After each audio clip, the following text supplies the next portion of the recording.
कल आप श्रवण कर रहे थे, ये सृष्टि कैसे बनी, ये ब्रह्मांड कैसे बना, हम और आप कैसे बने।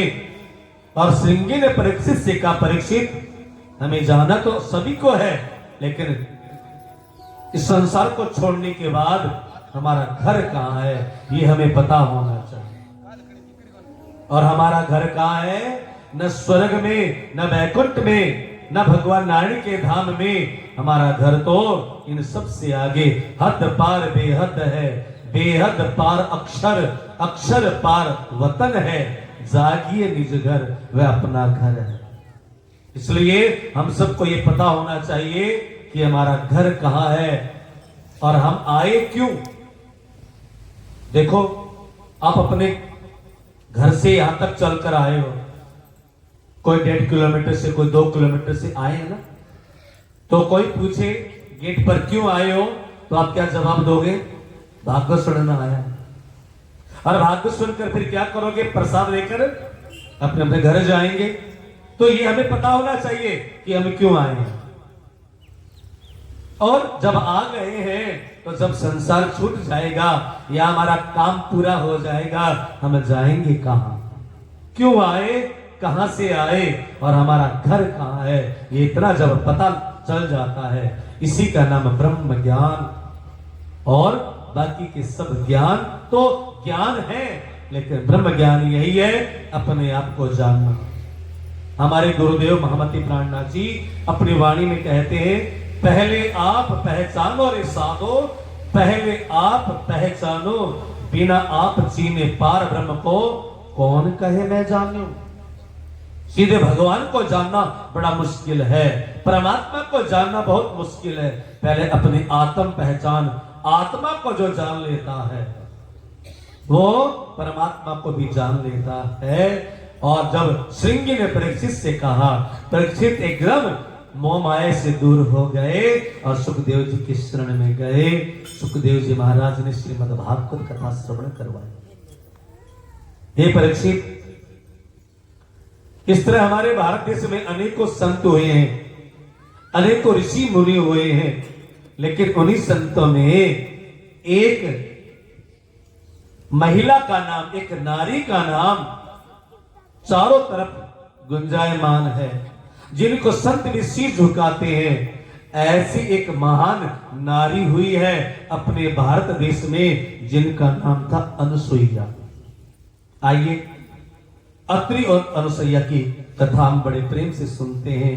ये परीक्षित, चित्रकूट के जंगल में मंदाकिनी नदी के किनारे एक छोटी सी कुटिया थी, और उस कुटिया में 2 पति और पत्नी रहा करते थे। पति का नाम था अत्रि और उनकी धर्म पत्नी का नाम था अनुसुईया।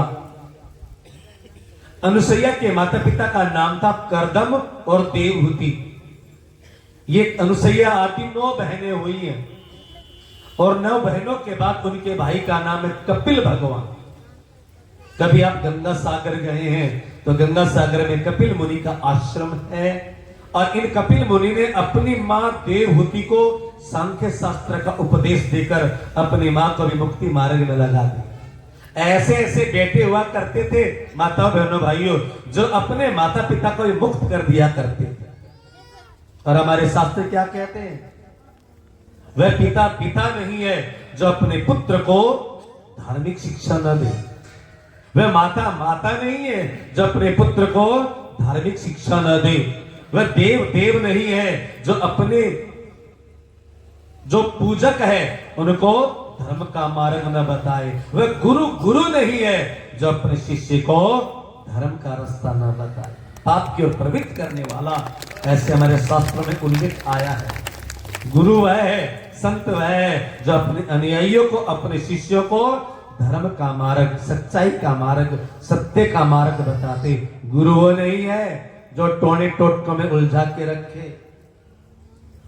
आजकल है ना, हमारा हिंदू समाज भटक गया है टोने टोटके के चक्कर में। कभी कहीं कभी कहीं कभी कहीं कभी कहीं मोटरसाइकिल की पूजा करने जा रहे हैं, कभी कोई शिवलिंग पर बेलपत्र चढ़ाओ बच्चा पास हो जाएगा।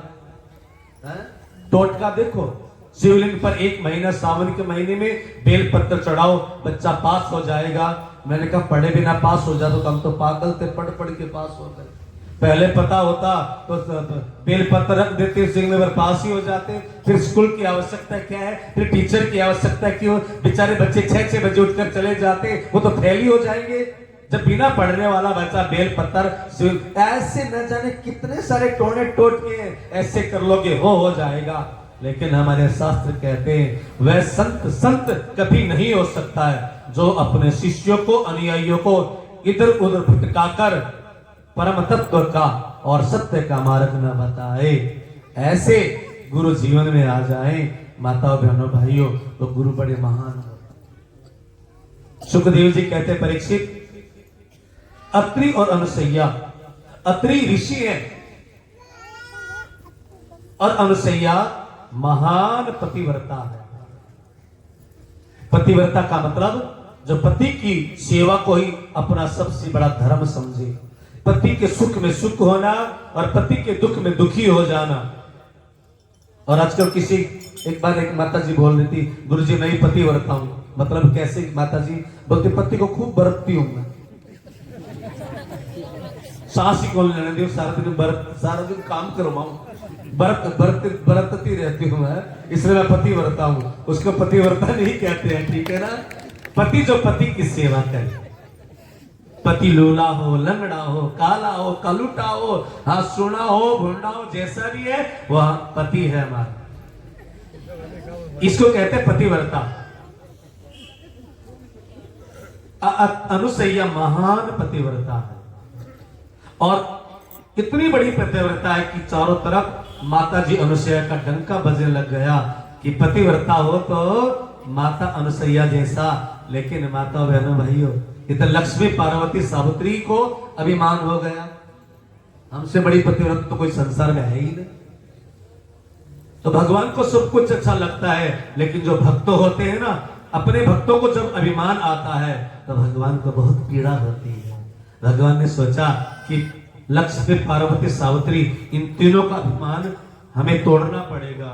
और एक दिन नारद जी के अंदर प्रेरणा भरी और नारद ऋषि एक दिन घूमते घूमते बैकुंठ पे पहुंच गए और जाकर लक्ष्मी मैया को प्रणाम किया। माता जी प्रणाम। लक्ष्मी ने स्वागत किया, अब आओ महाराज, आज मेरे भाग जगे संत आए पावना, आज संत आने बैकुंठ में, आओ महाराज कलेवा का समय हो गया है, हमने आज बढ़िया सा कलेवा तैयार किया है, अब कलेवा लो। तो नारद जी ने मजाक किया, माता जी जब तक मैं कुछ प्रसाद न ले लूं, कुछ चरणामृत न ले लूं, उससे पहले मैं कुछ भी जलपान लेता ही नहीं, ये मेरा नियम है। तो माता जी अंदर गई लक्ष्मी और जो भगवान को चरणामृत, भगवान विष्णु का चरणामृत दिया, लो नारद जी ले लो। तो नारद जी ने फिर एक और ड्रामा किया, माता जी एक नियम और है, मैं अनुसैया माता के हाथ से ही चरणामृत लेता हूं। लक्ष्मी ने पूछा ये अनुसैया कौन है? आज तक तो कभी नाम सुना नहीं। अच्छा माता जी अपने नाम नहीं सुना? अरे धरती की महान पतिव्रता है वो तो लक्ष्मी ने कहा तुम पतिव्रताओं के हाथ से चरणामृत लेते हो क्या? कहा हाँ। तो क्या मैं पतिव्रता नहीं हूं? लक्ष्मी ने नारद जी क्या पूछा, नारद जी क्या मैं पतिव्रता नहीं हूं? तो नारद जी ने कहा माता जी आप पतिव्रता तो है तो सही, लेकिन आप छोटी पतिव्रता है और माता अनुसैया महान पतिव्रता है, बहुत बड़ी है। और किसी माता बहन को कहते तू छोटी है वो बड़ी अच्छी है, ज्यादा माता बहनों में गुण ज्यादा होता है, वो पड़ोसन की बड़ाई नहीं सुन सकती। बुराई कितनी सुना दो, बुराई सुनने में मजा आता है, लेकिन किसी की बड़ाई नहीं सुन सकती। अब तो लक्ष्मी को आग लग गई कि मैं पतिव्रता नहीं हूं। का ओहो आप पतिव्रता, लेकिन जब सूर्य उदय हो जाता है ना तो दिए जलते रहे, टिमटिमाते रहे, कौन पूछता है? तारों को भी कोई देखता नहीं है। और ये कहकर नारद जी तो लक्ष्मी को भड़का के चले गए। अब भगवान विष्णु आ गए, इतने में बेचारे भगवान विष्णु फंस गए। पूछा महाराज ये प्रभु ये अनुसैया कौन है?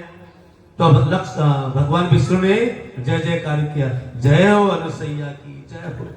अब तो और आग लग गई, अपने पति के मुख से दूसरी स्त्री की जय जयकार कौन पत्नी सुन ले?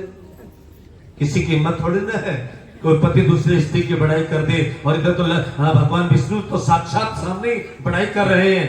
तो आपने जय जयकार क्यों किया? का देवी पतिव्रता है। लक्ष्मी ने कहा मैं नहीं मानूंगी, जाओ पहले परीक्षा लो।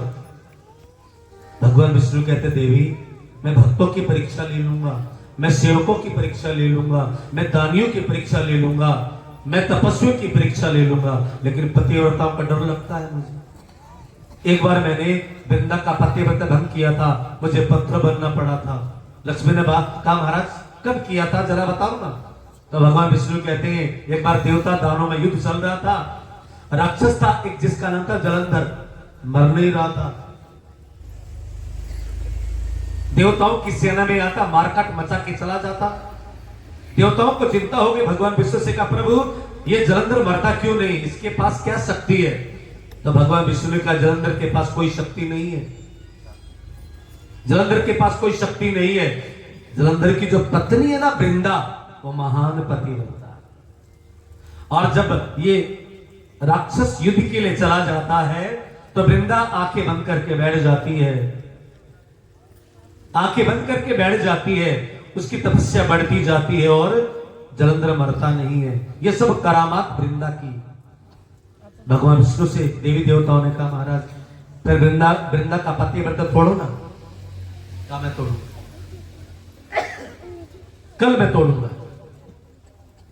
और इधर जलंधर युद्ध करने के लिए अपने घर से निकला, और उधर भगवान विष्णु नकली जलंधर बनकर वृंदा के घर में पहुंच गए। दरवाजा खटखटाया, भगवान मैं आ गया युद्ध से, दरवाजा खोलो। वृंदा ने देखा, दरवाजा खोला कि पति की आवाज आई है बाहर से, और वृंदा ने दरवाजा खोला तो सामने पति है, लेकिन वो पति नहीं थे, भगवान विष्णु नकली जलंधर बनकर आए। और जैसे अपने पति को देखा, वृंदा का क्या नियम था, जल्दी से दौड़कर अंदर गई, आरती लेकर आई।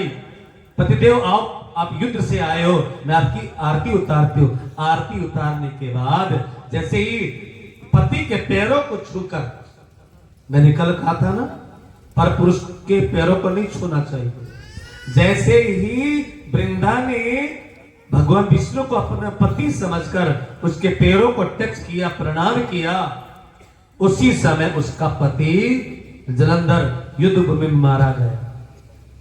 वृंदा उठी, आरती हाथ से छूट गई और दिल धड़क गया, कंपकपा गई, पसीना आ गया अचानक। और वृंदा को लगा कि तेरे साथ कोई अनहोनी घटना घट गई, ये सामने आने वाला तेरा पति नहीं है, तेरा पति तो लगता है कि युद्ध में भूमि में मारा गया है, वो देवताओं ने मार दिया। और वृंदा अचानक विकराल बन गई और कहा कौन हो तुम, जल्दी बताओ नहीं तो मैं तुम्हें भस्म कर देती हूँ। और जैसे वृंदा का विकराल रूप देखा, एक नारी को इतने क्रोध में देखा, तो भगवान विष्णु वापस चतुर्भुज रूप में आ गए। कहा देवी मैं भगवान विष्णु हूं, तुम्हारा पति नहीं, मैं भगवान विष्णु। वृंदा की आंखों में आंसू आ गए। अरे आपको भगवान किसने बना दिया, आप भगवान बनने लायक हो ही नहीं, भगवान के लिए तो सब समान होता है, और आपने देवताओं के लिए मेरे पति को मरवा डाला। क्योंकि भगवान की नजर में तो सब समान होते हैं, सब एक सार होते हैं, कोई अलग कोई छोटा बड़ा ऊंचा नीचा नहीं होता। और आप भगवान होकर आपने मेरे पति को मरवा डाला, आप भगवान कहलाने लायक नहीं हो। जाओ मैं आपको श्राप देती हूं, धरती पे जाके तुम पत्थर बन जाओ। भगवान विष्णु का देवी मैं तुम्हारा श्राप ले लेता हूं, लेकिन तुम भी नारी बनने लायक नहीं हो। क्योंकि नारी में दया होती है, नारी में करुणा होती है, नारी जाति दूसरों को देखकर पिघल जाती है, पसीज जाती है, लेकिन तुम्हें तो अपनी अपनी पड़ी है। तुम अपनी इतने स्वार्थी हो गई कि तुम्हारा पति न जाने कितने बहनों को विधवा कर रहा है, न जाने कितने बच्चों को अनाथ बना रहा है, कितने पतियों को मार रहा है, और तुम अपने एक पति की रक्षा के लिए जो पापी है, दुष्ट है, अत्याचारी है, उसके लिए तुम पतिव्रत भक्ति करके उसकी लंबी उम्र की कामना करती हो, तो तुम भी नारी नहीं हो। तुम्हारा दुष्ट पति जो कि अत्याचार करता है, अत्याचारी पति के लिए भी व्रत करना गलत है। तुम भी नारी बनने लायक नहीं हो, जाओ मैं तुम्हें श्राप देता हूं, मैं तो पत्थर बन जाऊंगा लेकिन तुम भी धरती पर जाकर जड़ बन जाओ। बोलो कृष्ण कन्हैया। और भगवान विष्णु कहते देवी मुझे शालिग्राम बनना पड़ा था। भगवान विष्णु पत्थर बन गए ना शालिग्राम, और वृंदा क्या बन गई? तुलसी बन गई। वृंदा को संस्कृत, तुलसी को संस्कृत में वृंदा कहते हैं, और वह वृंदा भगवान विष्णु कहते देवी एक बार तो मुझे पत्थर बनना पड़ा था, अब क्या बनाऊंगी? कहा भले इस बार कुछ बनना पड़े, जाना ही पड़े। अब पत्नी जिद कर ली तो पति को बेचारे को मानना ही पड़ा। इधर भगवान विष्णु निकल पड़े और नारद जी पहुंच गए कैलाश पर। माता पार्वती को भड़का दिया और माता पार्वती ने शिव जी को भेज दिया, जाओ परीक्षा लेकर आओ। और भगवान और इधर नारद जी पहुंच गए ब्रह्मलोक में। सावित्री मैया को भड़का दिया और सावित्री मैया ने बूढ़े ब्रह्मा से कहा जाओ परीक्षा लेकर आओ। ब्रह्मा विष्णु महादेव तीनों चित्रकूट के जंगल में आ गए और तीनों का एक ही काम, अनुसैया की पतिव्रत भक्ति की परीक्षा लेनी। तीनों 90-90 साल के बाबा बन गए, हाथ में कमंडल, लंबी लंबी जटाएं, लंबी लंबी दाढ़ी, सफेद सफेद पूरा का पूरा, हाँ ये दाढ़ी और केस, और 90-90 साल के बाबा बनकर सुबह सुबह 4 बजे माता अनुसैया की झोपड़ी में, कुटिया में अलख जगा दी। ये संत लोग एक नारा देते हैं ना, अलख निरंजन भिक्षा दे इमाम। ये कोई संतों का नारा नहीं है, ये तो गृहस्थियों को शिक्षा देने की एक बात है। अलख निरंजन का, अलख का मतलब होता है जिसको देखा ना जा सके, लख का मतलब होता दिखने वाला है, और अलग का मतलब जो दिखता नहीं है। अलग निरंजन, नी का मतलब आत्मा, अंजन का मतलब आंख। अरे भाई जो अलग है, जिसको देखा नहीं जा सकता, उसको आत्मा की आंखों से देख और मुझे भिक्षा दे। और अलग जगह दी तीनों साधुओं ने। अत्रि जी तो मंदाकिनी स्नान के लिए सुबह सुबह निकल गए थे और माता जी अकेली कुटिया में। आज मेरे भाग जगे संत आए पावना, आज संत आए हैं और अंदर से भिक्षा ले आई, अंदर से भिक्षा ले आई माता जी, लो महाराज भिक्षा लो और मुझे आशीर्वाद दो। लेकिन तीनों ने कहा देवी हम सुबह सुबह दूध पीते हैं। अंदर गई माता जी, 3 कटोरे में गर्मा गर्म दूध ले आए। लेकिन तीनों ने फिर नाटक किया, देवी हम तो तुम्हारी गोदी में बैठकर दूध पिएंगे, तुम हमें अपनी गोदी में बैठाओ और उसके बाद हमें दूध पिलाओ। माता जी पीछे हट गई, कहा महाराज पतिव्रता हूं, आज तक पति के अलावा किसी का स्पर्श नहीं किया मैंने किसी को छुआ नहीं है, और आपको छू दूंगी तो मेरा पतिव्रत धर्म भ्रष्ट हो जाएगा, मेरा सतीत्व समाप्त हो जाएगा। मैं पतिव्रता हूं महाराज, आपको हाथ नहीं लगाऊंगा। तीनों कहते ठीक है, तुम हाथ नहीं लगाओगी, दूध नहीं पिलाओगी, हम चले जाते हैं, किसी और घर में जाकर दूध पी लेंगे। अच्छा हम जा रहे हैं। अब तीनों बाबा चल पड़े तो माता जी को चिंता हो गई, क्योंकि घर से कोई अतिथि, कोई भिक्षुक, कोई याचक, कोई भिखारी खाली चला जाता है ना, तो कहते घर का पुण्य भी साथ चला जाता है। अतिथि देव भव, अतिथि देव के देवता के तुल्य है। आचार्य देव भव, गुरु देवता के तुल्य है। मातृ देव भव, पितृ देव भव, ये 4 लोग देवताओं की तरफ पूजनीय है। माता पिता, आचार्य और अतिथि, ये न जाने किस वेश में आ जाए भगवान। तो माता जी को चिंता हो गई, यदि मैंने भिक्षा नहीं दी और ये खाली चले गए तो घर का पुण्य लेकर चले जाएंगे, और भिक्षा में मैंने दूध पिलाया इनको गोदे बैठाकर तो मेरा पति और धर्म टूट जाएगा। माता जी की आंखों में आंसू आ गए और कहा बाबा जी जाओ मत, घर से मैं खाली नहीं जाने दूंगी, क्योंकि ग्रस्त हूं मैं, ग्रस्त के घर से कोई अतिथि खाली नहीं जाता, आओ अंदर आओ। और तीनों को आश्रम पर बैठाया और हाथ में जल लिया, संकल्प किया हे भगवान यदि मैं सच्ची पतिव्रता हूं, मन वचन कर्म से पति मेरे लिए सर्वस्व है, तो तीनों 90 साल के बाबा 6 महीने के बच्चे बन जाए, तीनों पर जल छिड़का। 90 साल के बाबा नहीं, 6 महीने के बच्चे क्या हो कर रहे हैं, रो रहे हैं, चिल्ला रहे हैं। कहा बेटा अब रो मत, क्योंकि बच्चों को गोद में लेने से पतिव्रता टूटता नहीं, बच्चों को गोद में उठाने से सत्य टूटता नहीं है। और माता जी ने तीनों बच्चों को गोद में लिया और बारी बारी से दूध पिला दिया। सुखदेव जी कहते परीक्षित, दूध पीने के बाद बच्चे को नींद आती है। जब बच्चे का पेट भर जाता है ना, कब तक रोता है, जब तक भूखा होता है। और पेट भरने के बाद अब 6 महीने के बच्चे हैं, तीनों को नींद आने लग गई। तो माता जी सोचा अब सुलाऊं कहां, झूला तो है ही नहीं।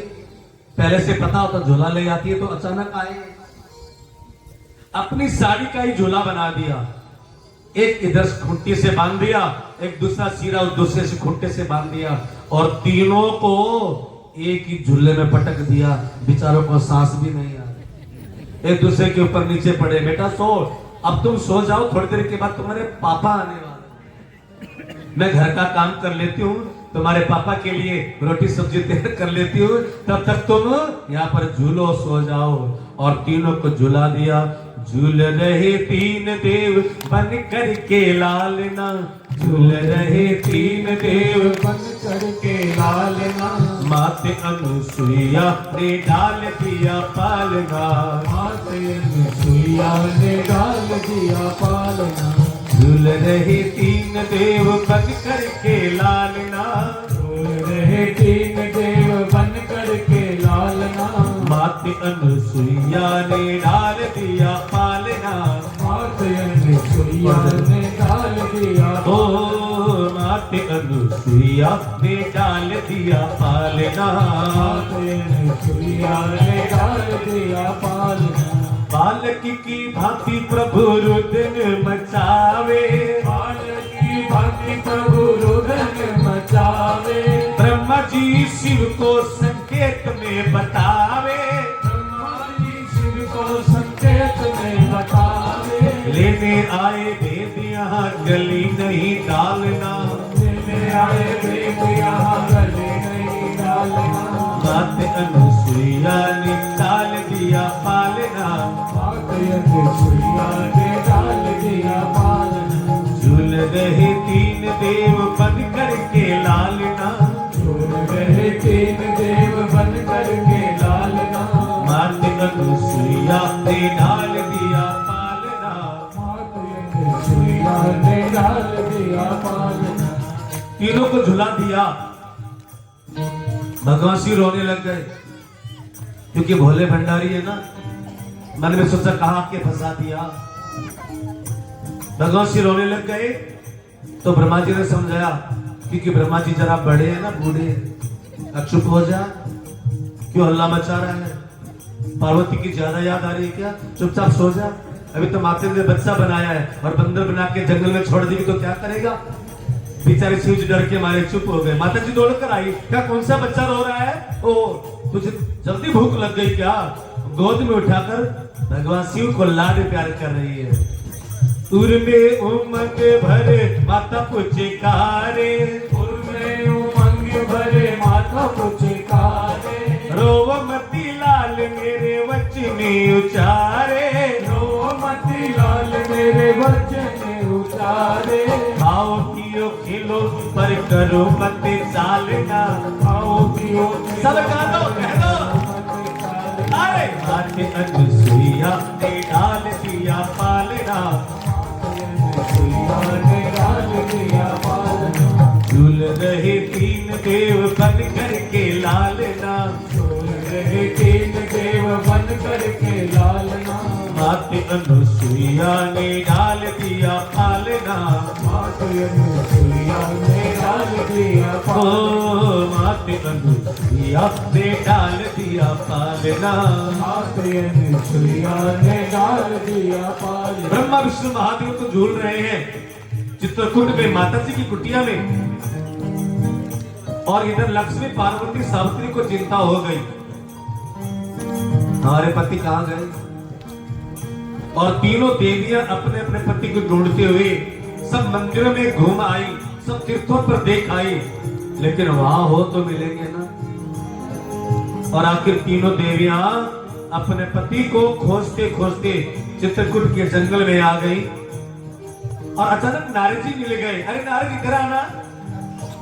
हाँ माता जी, हमारे पति कहाँ है? नारद जी ने कहा कि मैं चौकीदार हूं कि तुम्हारे पतियों का लड़ाई करते हो, झगड़ा करते हैं कि भाग गए होंगे घर से। मैं सारा दिन पीछे छोड़ देता हूं उनकी। तुमने झगड़ा किया होगा, कुछ मंगाया होगा, डिमांड ज्यादा की होगी, आज ये ला दो, आज ये ला दो, आज ये ला दो। बेचारे पति तंग होकर पर भाग जाएंगे और क्या करेंगे? कब तुमने झगड़ा करवाया, अब तुम बताओ हमारे पति कहाँ है? तो नारद जी ने कहा माता जी देखो, मैंने भी 2 महीने हो गए, 3 महीने उनको देखा ही नहीं। हाँ, 3 बच्चे देखे मैंने। लक्ष्मी ने कहा नारद जी, बच्चों की बात नहीं कर रहे हैं, हमारे पति 26 साल के एकदम नौजवान है, उनकी बातें कर रहे हैं। नहीं, जब मैं उनको देखता हूं ना तो मुझे उनका चेहरा नजर आता बच्चों में। कहा अनुसे कुटिया में भेजा था क्या?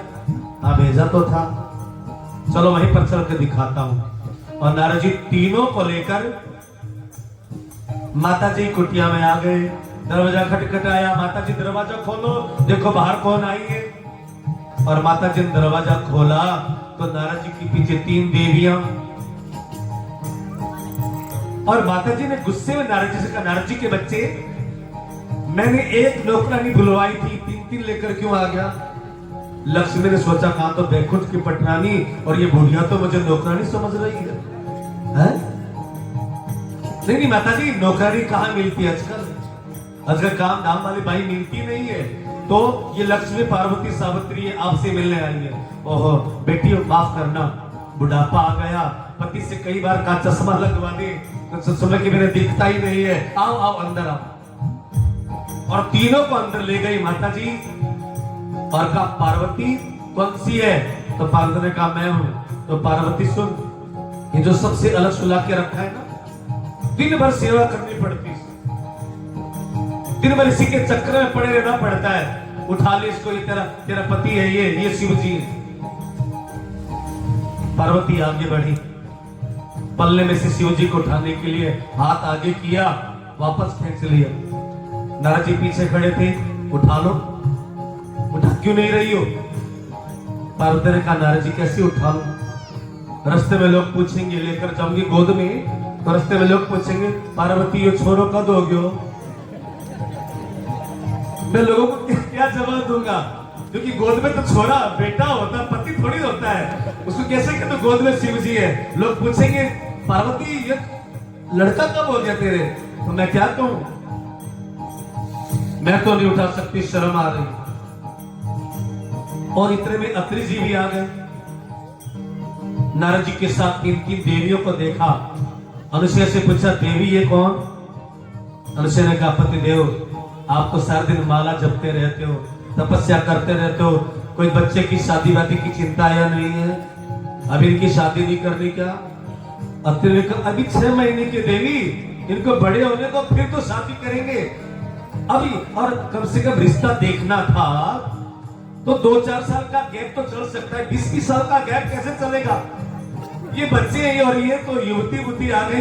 पतिदेव अपने पति को पढ़ाएंगी, खिला पिला के जवान करेगी, फालतू का टेंशन क्यों लो? उठा लो बेटी उठा लो। क्यों उठा नहीं रही है? अब नारद जी ने लक्ष्मी पार्वती सावित्री से पूछा, अब बताओ माताओं, आप बड़ी पतिव्रता है या माता अनुसुईया बड़ी है? तो तीनों के हाथ जुड़ गए। अरे देवता हम तो छोटी हैं, माता जी सबसे बड़ी पतिव्रता है, आज हमने मान लिया, हमारे पति दिलवा दो, हम तो लेकर चले जाएंगे।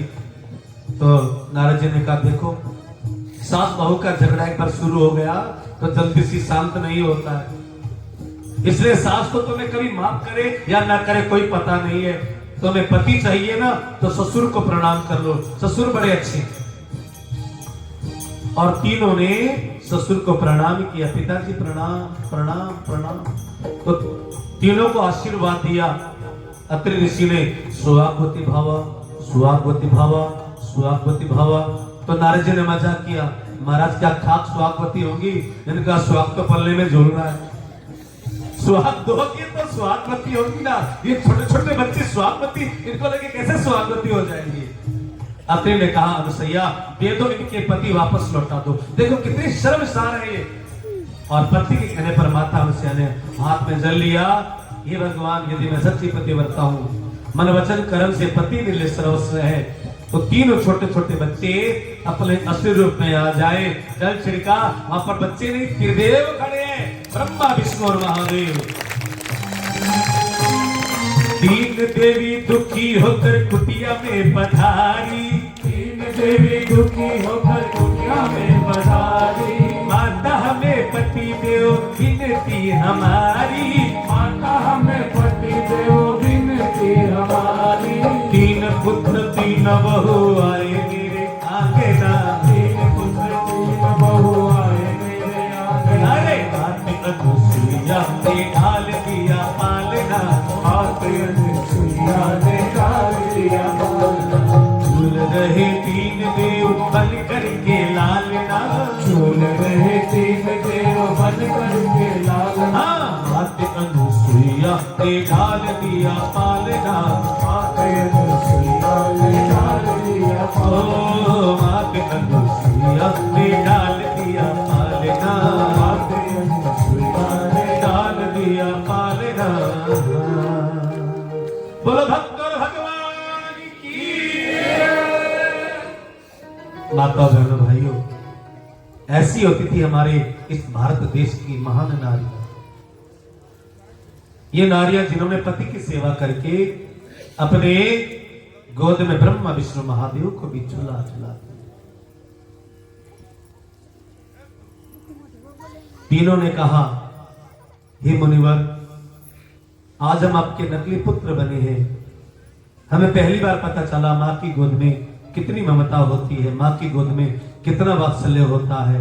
आप हमें आशीर्वाद दो और आज्ञा दो, हम आपके यहाँ पर पुत्र बनकर आना चाहते हैं। सुखदेव जी कहते परीक्षित, ब्रह्मा जी चंद्रमा बनकर आए। जो आकाश में चंद्रमा चमकते हैं ना, ये माता अनुसैया और अत्रि के पुत्र हैं। और भगवान विष्णु दत्तात्रेय बनकर आए। दत्तात्रेय जिन्होंने संन्यास मार्ग चलाया, संन्यास धर्म जिसमें गिरी, पुरी, भारती, सरस्वती, ये अरण्य आश्रम, ये जो है ना हमारे जो महेश मुनि जी भी है ना, वो शायद गिरी, वो भी इसी संप्रदाय से। और आपके यहाँ पर है ना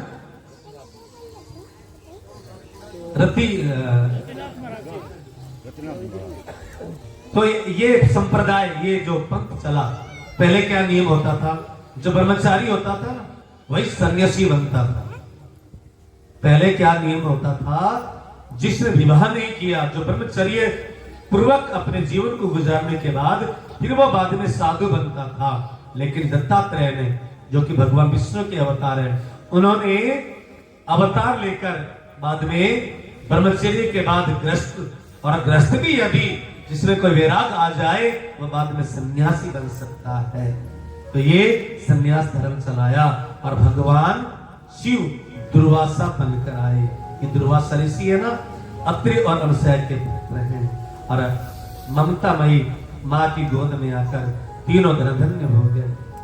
माता बहनों भाइयों, सुखदेव जी कहते परीक्षित, जैसे माता अनुसैया ने एक पति की सेवा करके अपने जीवन में पतिव्रत्य अपनाकर ब्रह्मा विष्णु महादेव को चरणों में झुका दिया, इसी तरह हमारे आत्मा का पति भी एक ही होना चाहिए, इष्ट एक होना चाहिए, जो आपके हर अनिष्ट को दूर कर दे। प्रणाम सबको करें, नमन सबको करें, सिर सबके सामने झुकाएं। लेकिन पतिव्रता का मतलब क्या है? स्त्री के घर में है ना पूरा परिवार होता है, पति भी होता है, जेठ भी होता है, देवर भी होता है, पति के मित्र भी होते हैं, भाई बंधु भी होते हैं। लेकिन जो प्रेम पति के साथ होता है वह अन्यत्र किसी के साथ हो ही नहीं सकता। इस तरह हमारे आत्मा भी एक स्त्री है और उस स्त्री का पति एक ही होना चाहिए, जो परमात्मा है, जो सबका मालिक एक है। एकम सद विप्रा बहुधा वदन्ति, परमात्मा एक है, जो सच्चिदानंद है, जो सबसे परे है, परे से परे, वह हमारे आत्मा के पति है। सुखदेव जी कहते परीक्षित, इस कथा के बाद एक कथा और आती है, नाम की महिमा। अजामिल नाम का एक ब्राह्मण का बेटा था।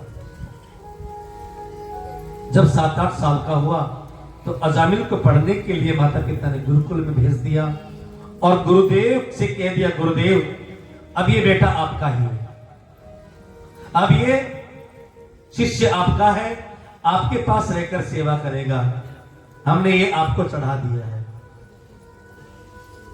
अजामिल ब्राह्मण का बेटा गुरुकुल में रहकर विद्या अध्ययन कर रहा है, पढ़ रहा है और पढ़ते पढ़ते अजामिल बड़ा हो गया। गुरुदेव ने कहा, अजामिल अब तुम बड़े हो गए हो तो गुरुकुल में कुछ सेवा भी संभालो ना।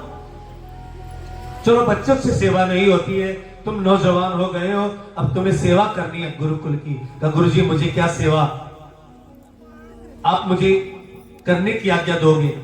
तो गुरुदेव ने अजामिल को एक सेवा दी कि बेटा इस कन्याकुब्ज नगर के उस पार एक जंगल है, उस जंगल से तुम सूखी सूखी लकड़ियां लेकर आओ। जो लकड़ियां सूख गई है तो सूखी लकड़ियां लेकर आओ, जिसे रसोई में हम भोजन तैयार करेंगे और साथ साथ में हवन के लिए समिधा भी लेकर आना, हवन भी करेंगे।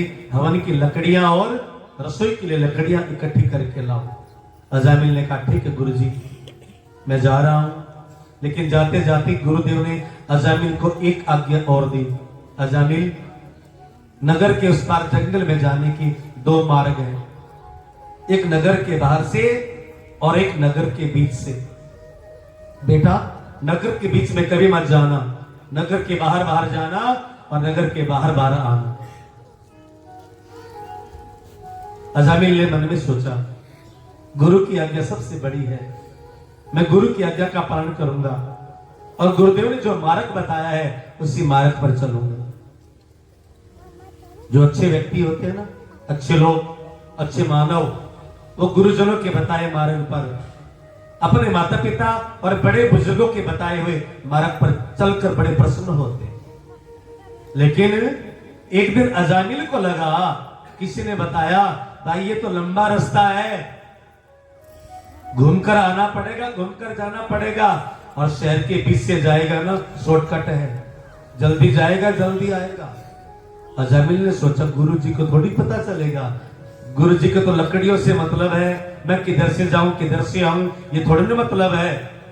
लेकिन माता बहनों भाइयों, हमारे माता पिता को, गुरुजनों को ये रहता है कि हमारा बच्चा अच्छे मार्ग पर चले, और संत गुरुजन जो माता पिता जो रास्ता बताए वही मार्ग सबसे अच्छा होता है। हाँ, उस मार्ग पे जरा कष्ट तो आएंगे, जिन तकलीफ तो होगी, लेकिन वह मार्ग बहुत अच्छा होता है। और आज अजामिल अपने गुरु के बताए मार्ग को छोड़कर छोटे रास्ते पर जाने के लिए तैयार हुआ, और बाजार में जैसे पहुंचा, अजामिल के कान एक मीठी सी आवाज की ओर आकर्षित हो गए। लगा कोई स्त्री गा रही है, और अजामिल ने आज तक इतनी मीठी आवाज नहीं सुनी।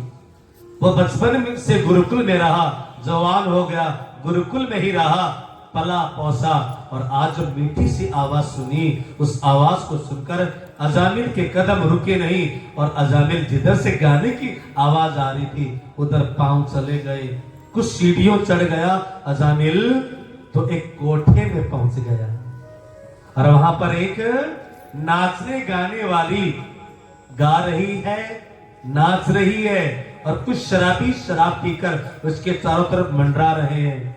अजामिल ने इतना सुंदर नृत्य कभी नहीं देखा, इतनी मीठी आवाज नहीं कभी देखी, और मस्त हो गया, देखता रहा, दर्शक बनकर खड़ा रहा। एक शराबी की नजर अजामिल पर पड़ी और उसके मुंह पर शराब की बोतल लगा दी, और 2-4 घूंट शराब के अंदर गए। अब तक तो वो देख रहा था, और शराब अंदर गई, अब उस वेश्या के साथ नाचने भी लग गया। शर्म खुल गई है, वो जो एक शर्म होती है ना, वो शर्म टूट गई उसकी, और वो वेश्या के साथ नाचने लग गया। नाचते नाचते बेहोश होकर गिर पड़ा। शाम हुई, अजामिल को होश आया। मन में सोचा आज तो गड़बड़ कर दी तूने, गुरु की आज्ञा का उल्लंघन भी किया, वेश्या के कोठे पर भी आ गया, शराब भी पी ली।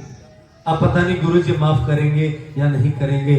अजामिल रात होने वाली है, गुरुकुल पहुंच गया और गुरुदेव को सब सूचना मिल गई थी और गुरुदेव ने अजामिल को निकाल दिया गुरुकुल से। अजामिल अपने घर में आया तो घर वालों ने निकाल दिया। ब्राह्मण होकर शराब पीता है, ब्राह्मण होकर वेश्या की संगति करके आया है और मोहल्ले वालों ने ब्राह्मण जाति से तिरस्कृत कर दिया। अजामिल उसी वेश्या के पास आकर रहने लग गया।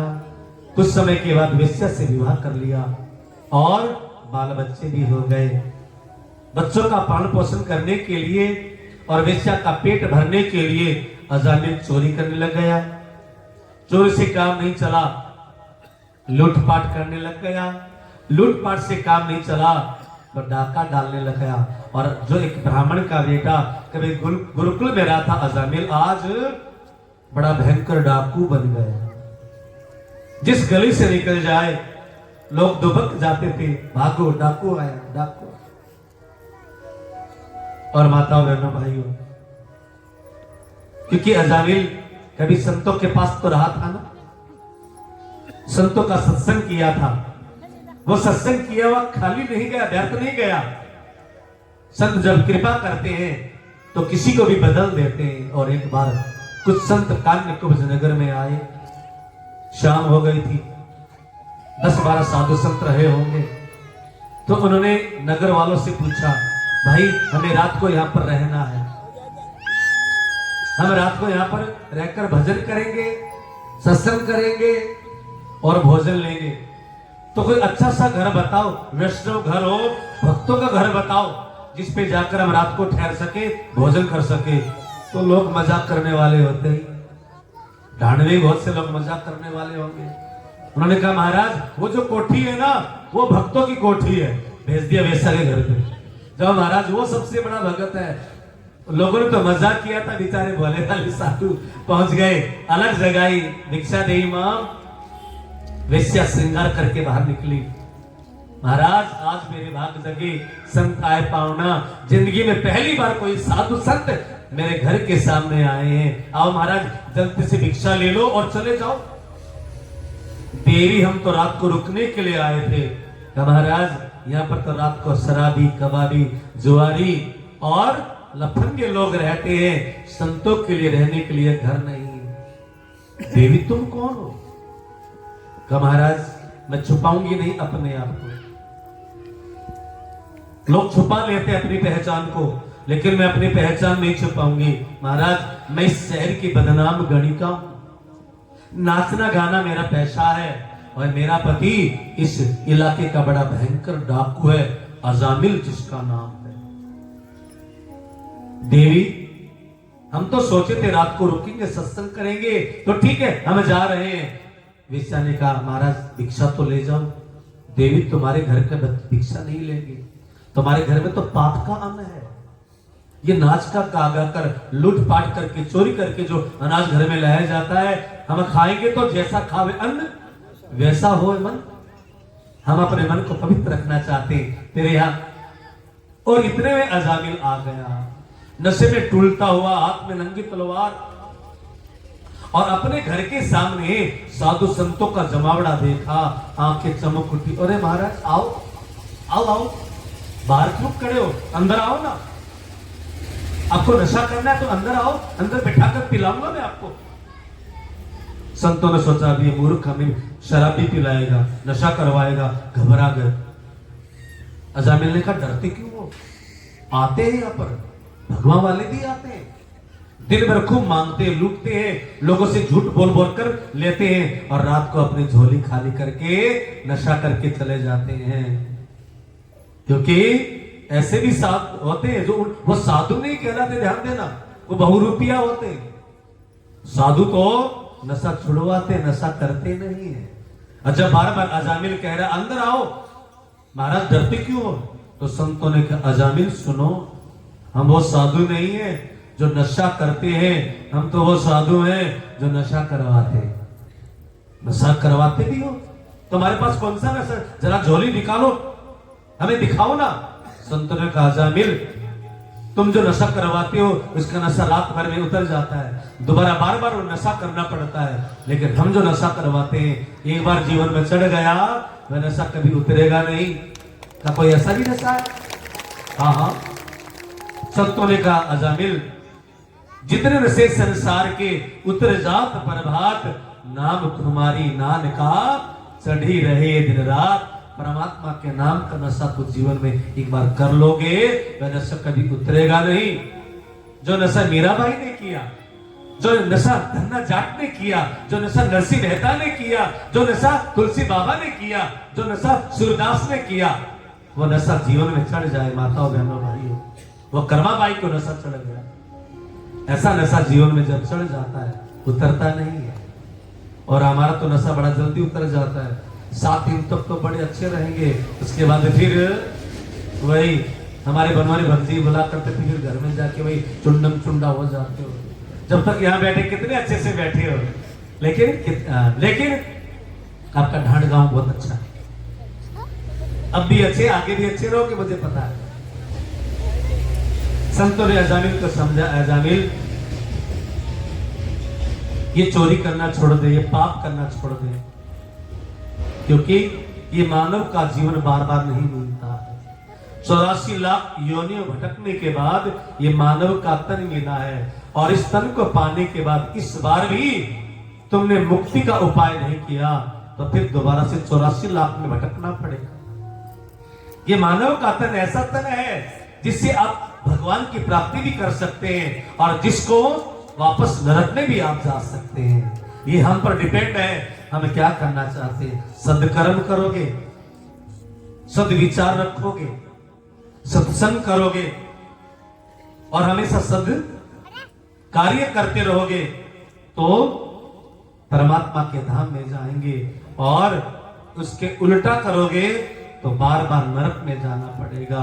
लेकिन संत ये कहते हैं इस बार मरे तो ऐसे मरे कि बार बार मरना ही ना पड़े, जीवन मुक्त हो जाए। बाकी सब काम ठीक है, लेकिन जीवन मुक्त होने के लिए ये पुनरपि जननम पुनरपि मरणम पुनरपि जनने जठरे शयनम, बार बार जीना मरना समाप्त हो जाए, इसके लिए हमें परमात्मा की भक्ति करनी पड़ेगी। और भक्ति का मतलब परमात्मा से प्रेम। और संत ने अजामिल को समझाया, जिंदगी एक किराए का घर है, एक न एक दिन बदलना पड़ेगा। जिंदगी एक किराए का घर है, एक न एक दिन बदलना पड़ेगा। मौत जब तुमको आवाज देगी, मौत जब तुमको आवाज देगी, घर से बाहर निकलना पड़ेगा।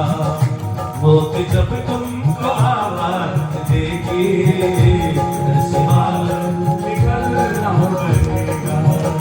जिंदगी एक किराए का घर है, एक न एक दिन बदलना पड़ेगा। जिंदगी एक किराए का घर है, एक न एक दिन बदलना पड़ेगा। मौत जब तुमको आवाज देगी, मौत जब तुमको आवाज देगी, घर से बाहर निकलना पड़ेगा। मौत जब तुमको आवाज देगी, जय हो सब गाइएगा, निकलना पड़ेगा।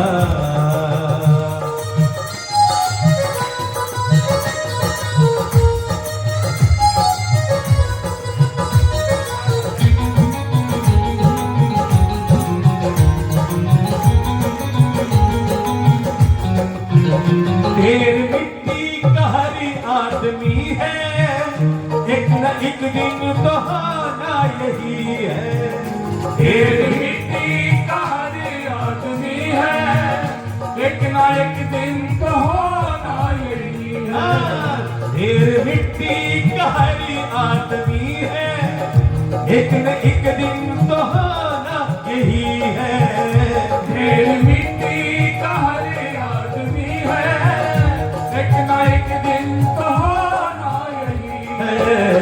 या जमीनों में तुरबत बनेगी, या जमीनों में तुरबत बनेगी, या चिताओं में जलना पड़ेगा, या जमीनों में तुरबत बनेगी, या चिताओं में जलना पड़ेगा।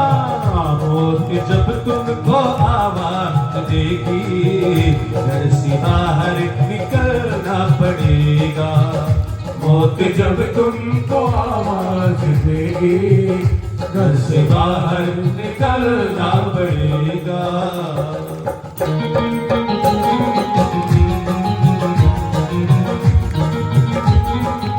जय हो हरि बोल।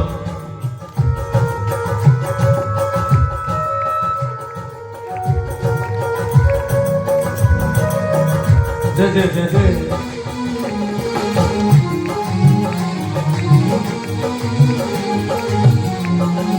और शाम के बाद होगा सवेरा, देखना हो अगर दिन सुनहरा। शाम के बाद होगा सवेरा, देखना है अगर दिन सुनेरा। शाम के बाद होगा सवेरा, देखना है अगर दिन सुनहरा। शाम के बाद होगा सवेरा, देखना है अगर दिन सुनेरा। पाँव फूलों पे रखने से पहले, पाँव फूलों पे रखने से पहले तुमको कांटों पे चलना पड़ेगा। पाँव फूलों पे रखने से पहले तुमको कांटों पे चलना पड़ेगा। मौत जब तुमको आवाज देगी, घर से बाहर निकलना पड़ेगा। मौत जब तुमको आवाज देगी, जय हो हरि बोल। बाहर निकलना पड़ेगा।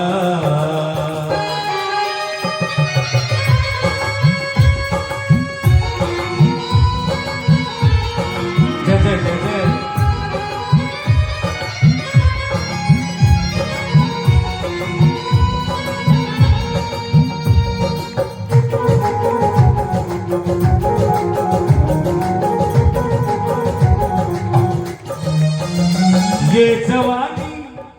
ये जवानी सुहाना है सपना, ढूंढ ले कोई महबूब अपना। ये जवानी सुहाना है सपना, ढूंढ ले कोई महबूब अपना। संत ने कहा में भक्ति ऋण और दान के तीनों काम जवान के। भगवान से प्रेम भी जवानी में हो सकता है। जवानी में करोगे तब बुढ़ापे में काम आएगा। रण सेना में या देश की रक्षा जवानी में ही कर सकते हैं। और या फिर दान मतलब सेवा, माता पिता की सेवा, गौ सेवा, समाज की सेवा जवानी में। भक्ति ऋण और दान के तीनों काम जवान के जवानी में अभ्यास करोगे तो बुढ़ापे में ये काम आएगी। नहीं तो बुढ़ापे में तो बड़ा मुश्किल हो जाता है। इसलिए अजामिल, अब तुम जवान हो, इस जवानी में किसी एक परमात्मा से लगन लगा ले। एक परमात्मा का बन जा जो तुम्हारा पिया है, महबूब है, प्रियतम है, वही हमारा सबका है। कह दिया ये जवानी सुहाना है सपना, ढूंढ ले कोई महबूब अपना। ये जवानी सुहाना है सपना, ढूंढ ले कोई महबूब अपना। ये जवानी अगर ढल गई तो, ये जवानी अगर ढल गई तो उम्र भर हाथ धरना पड़ेगा। ये जवानी अगर ढल गई तो उम्र भर हाथ थामना पड़ेगा।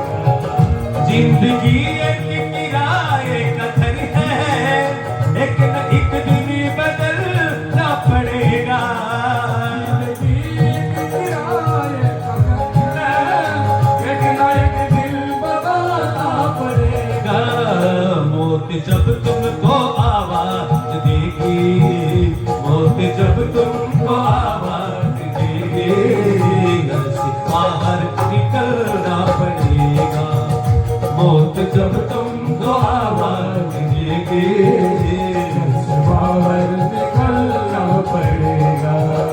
एक न एक दिन बदलना पड़ेगा, एक न एक दिन बदलना पड़ेगा, उम्र भर हाथ मलना पड़ेगा, उम्र भर हाथ मलना पड़ेगा, उम्र भर हाथ मलना पड़ेगा, उम्र भर हाथ मलना पड़ेगा।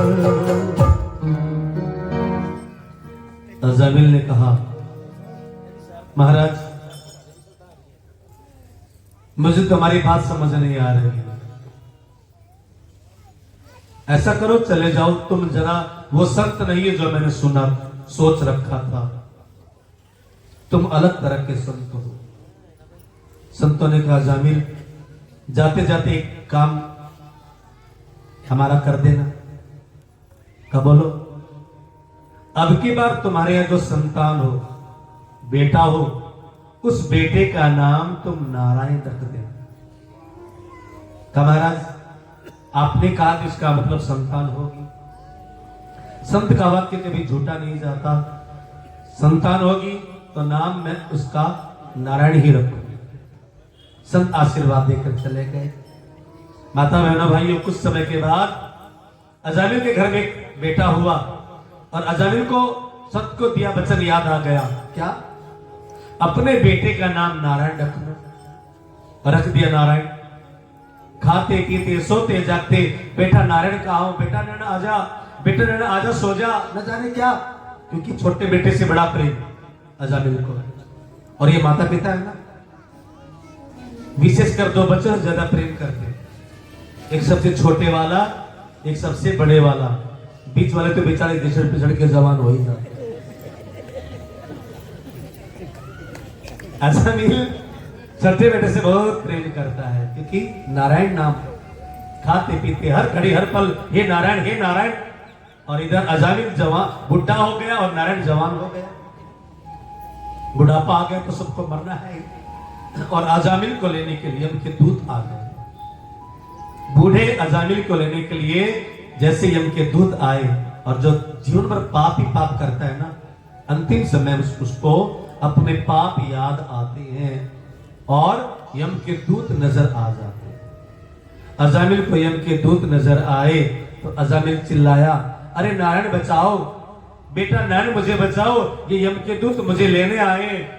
लेकिन माता बहनों भाइयों, अज़ामिल के पुत्र नारायण ने तो वो आवाज नहीं सुनी, और वो आवाज चली गई भगवान नारायण के कानों में। अपने दूतों को भेज दिया, जाओ जाकर अज़ामिल की रक्षा करो।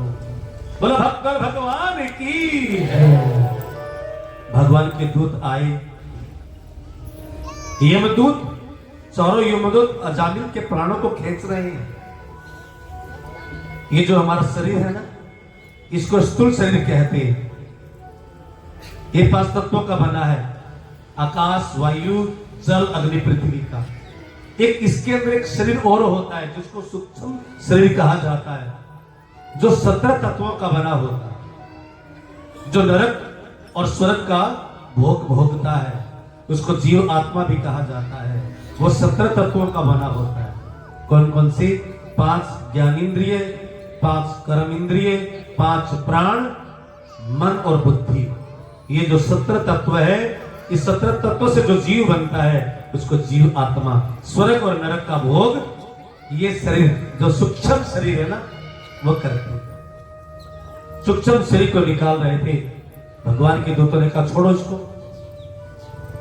यम के दूतों ने कहा तुम यहाँ क्यों आ गए, ये तुम्हारा केस नहीं हमारा केस है, मतलब ये तो पापी है।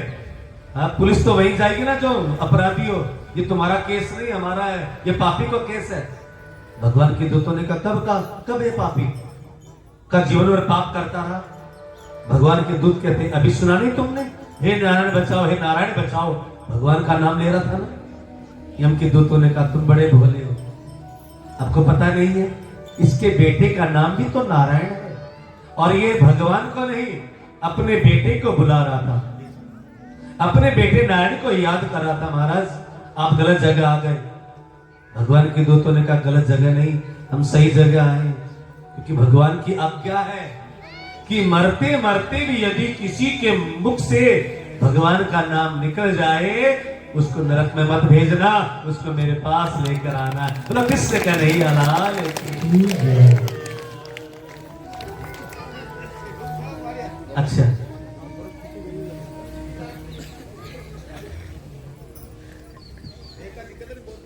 अरे प्रश्न पूरा होने देते ना, चलो कोई बात नहीं।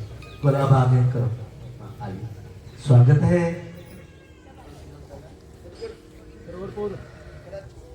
और सरवरपुर गौशाला से आए हैं, समिति के सदस्य हैं। स्वागत।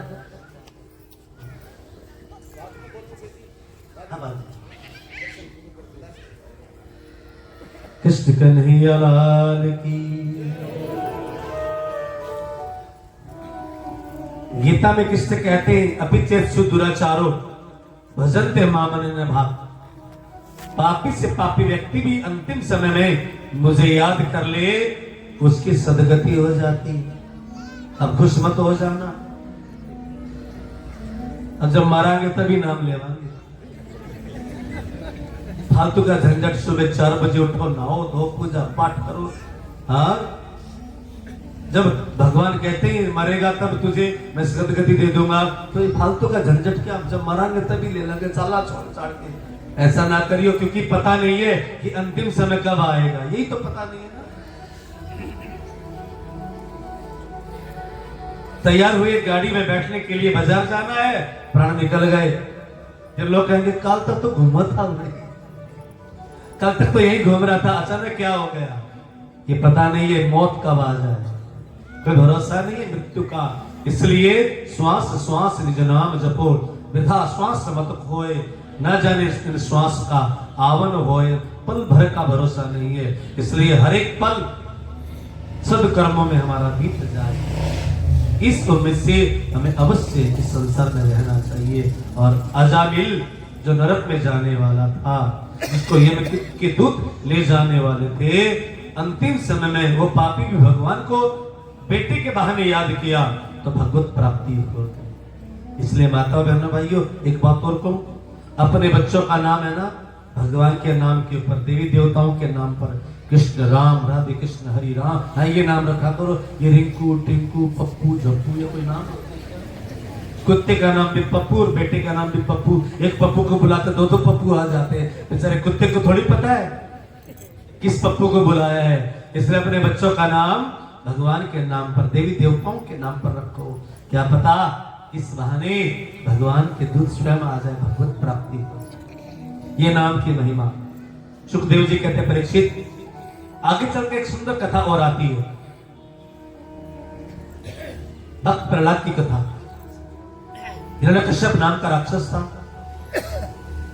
हिरण्यकश्यप बड़ा शक्तिशाली वरदानी राजा, और ब्रह्मा जी से वरदान मांग लिया, न दिन में मरू न रात में मरू, न बाहर मरू न अंदर मरू, न देव से मरू न दानव से मरू, न पशु से न पक्षी से, न किसी वनस्पति से, न शस्त्र से न अस्त्र से, तथास्तु।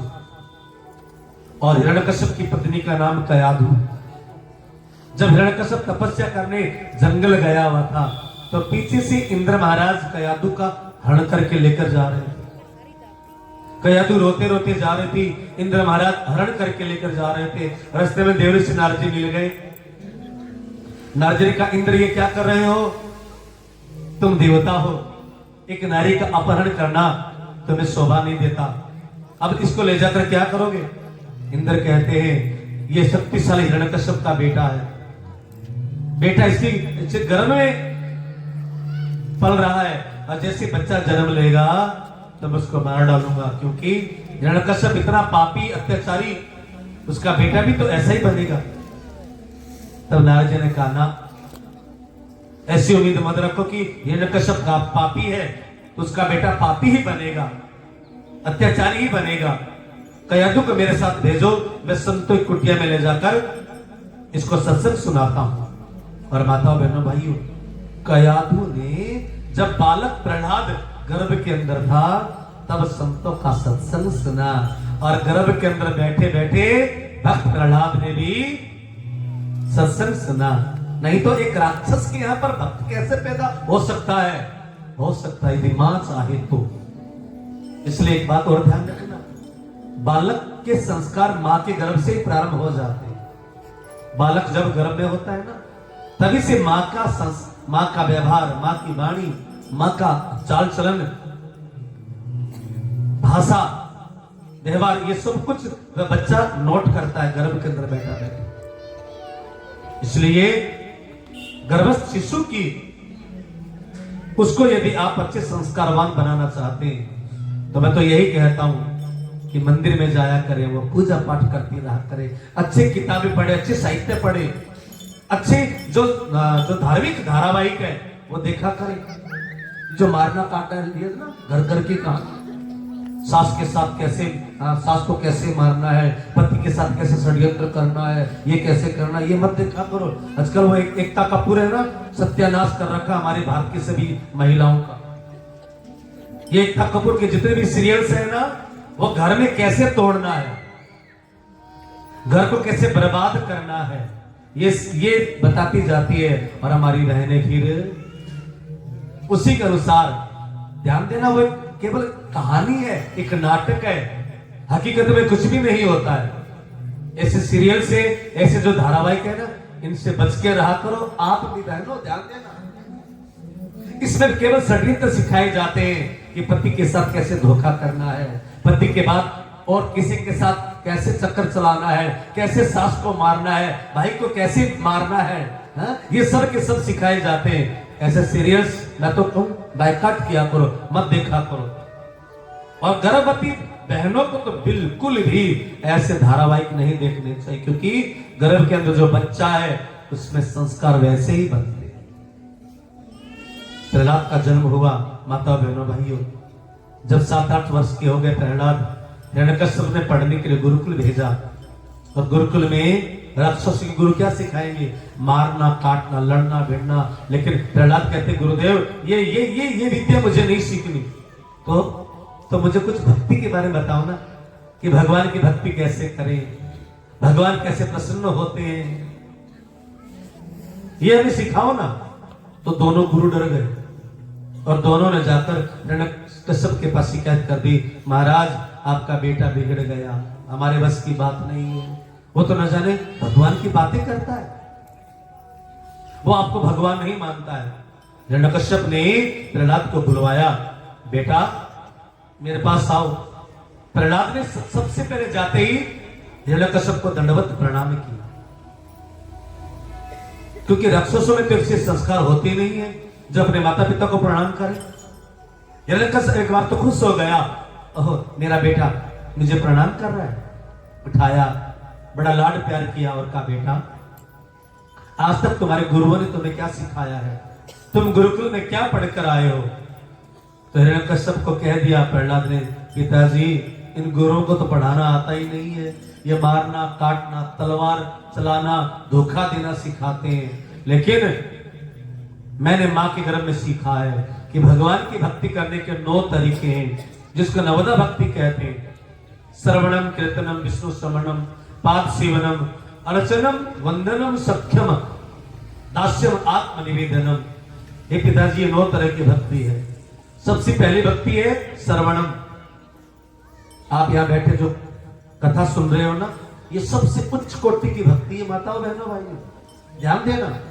इससे बड़ी भक्ति नहीं है। हमारी जो नवदा भक्ति है ना, उसमें प्रथम भक्ति आती है श्रवण करना, कथा सुनना, भगवान का चरित्र सुनना, उनकी लीला सुनना, भक्तों का चरित्र सुनना, श्रवणम। और दूसरा है कीर्तनम। दूसरी भक्ति क्या है? कीर्तन करना।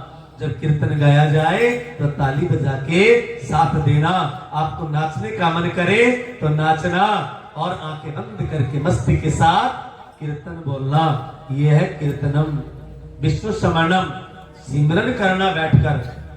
अर्चनम, फूलों से भगवान की अर्चना करना। वंदनम, भगवान के गीत गाना। सख्यम, भगवान को सखा बना लेना। दास्यम, भगवान का दास बन जाना हनुमान जी की तरह। और आत्मनिवेदनम, अपने आप को समर्पण कर देना। पिताजी, ये 9 तरह की भक्ति है। और आप भी भक्ति करोगे ना भगवान की, तो पिताजी ये भगवान बड़े दयालु हैं, आप पर भी कृपा करेंगे। अब तो हिरण्यकश्यप को बड़ा गुस्सा चढ़ गया। मेरा बेटा मुझे भगवान न मानकर किसी और को भगवान मानता है। और हिरण्यकश्यप ने प्रहलाद को पहले तो पीटा, प्रहलाद नहीं सुधरे। उसके बाद अपना पहाड़ से फेंकवा दिया, पागल हाथी के पैरों कतले रुंधवाने की चेष्टा की और आखिर में प्रहलाद को जेल में भी डाल दिया, जेल में डाल दिया।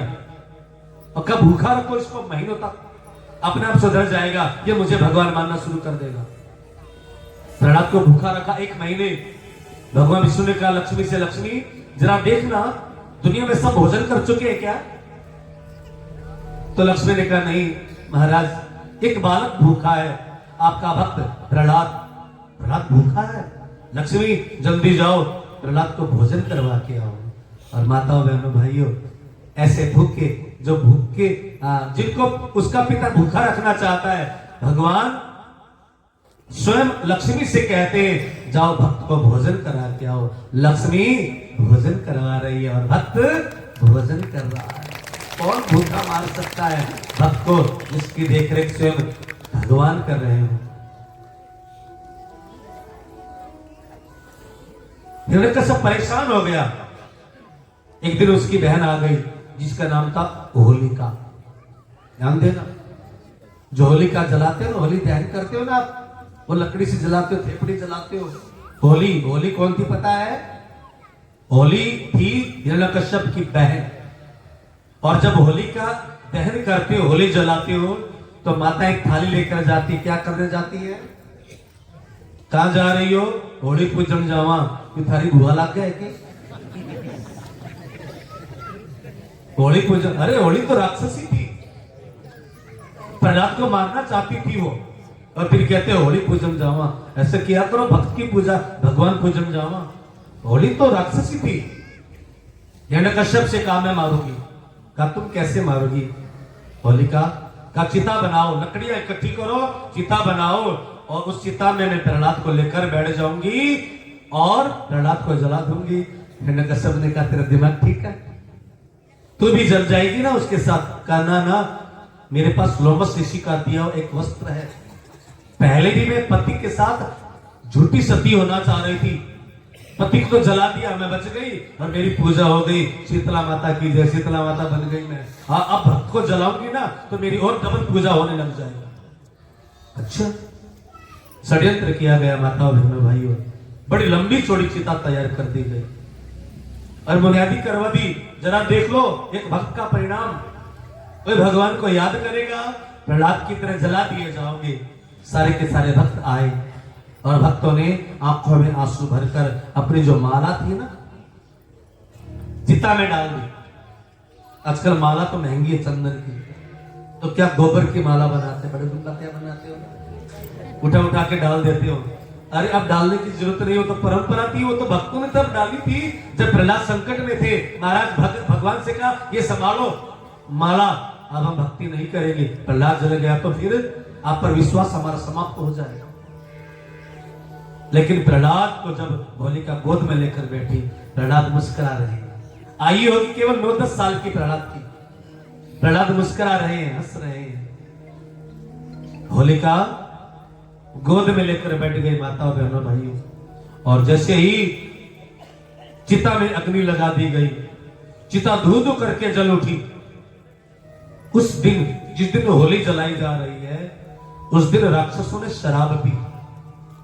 कई लोग त्योहार पर शराब पीते हैं ना, त्योहार के दिन। आज तो बड़ा ही है, वो समझ लो राक्षस प्रवृत्ति के, राक्षस जाति के जो त्योहार के दिन शराब पीते हैं।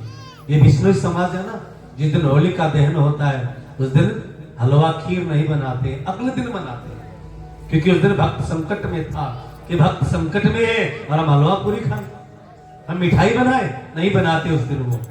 और खूब राक्षस नाच रहे शराब पीकर, और चिता जल गई, लकड़ियां खूब ऊंची ऊंची अग्नि जल गई।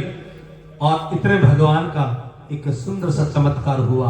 एक हवा का बवंडर, गोल गोल हवा घूमती आती है ना कई रात के पे, ऐसे गोल गोल हवा का बवंडर आया और चिता की लकड़ी सब उड़ गई। और वो चिता की लकड़ियां उड़ उड़कर जो राक्षस शराब पीकर धुत पड़े थे उनको जला देती है, उनके घर को महल को जला देती है। और जिस कपड़े पर होलिका नाच करती थी वो कपड़ा उड़ा और ले जाकर प्रहलाद को ढक दिया और होलिका दूध करके जल गई, राक्षसी मर गई और धर्म की जीत हो गई, अधर्म हार गया। धर्म में वो जयते सत्य में वो जयते नानृतम। एक बात और, सत्य परेशान हो सकता है लेकिन कभी पराजित नहीं होता है।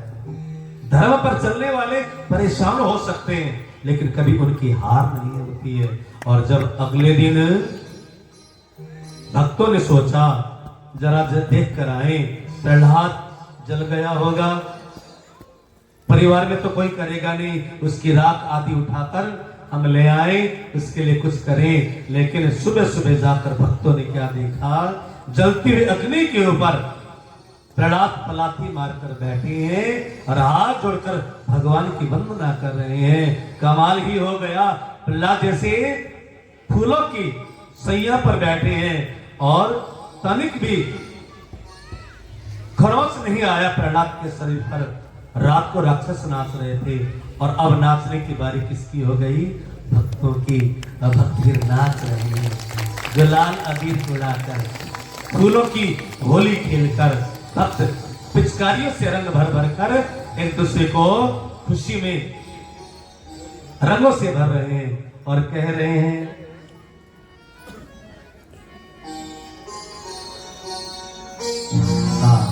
आइए हम भी फूलों की होली खेलेंगे।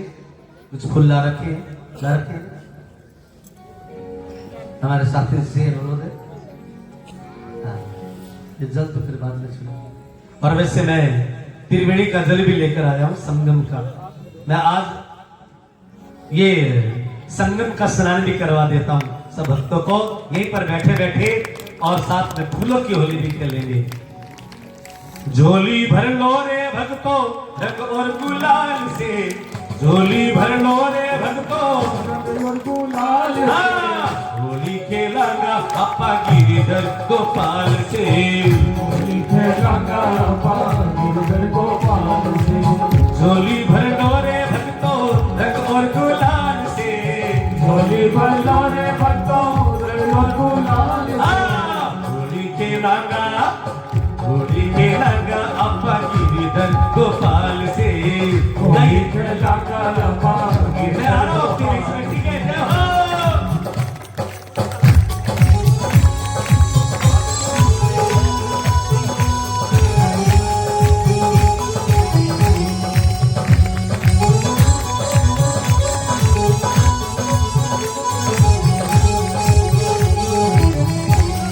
कोरा कोरा कृष्ण मंगाकर उसने रंग धुलवाया, उसने रंग धुलवाया, कोरा कोरा कृष्ण मंगाकर उसने रंग धुलवाया, उसने रंग धुलवाया, लाल गुलाबी नीला पीला केसर रंग मिलवाया, केसर रंग मिलवाया, लाल गुलाबी नीला पीला केसर रंग मिलवाया, केसर रंग मिलवाया।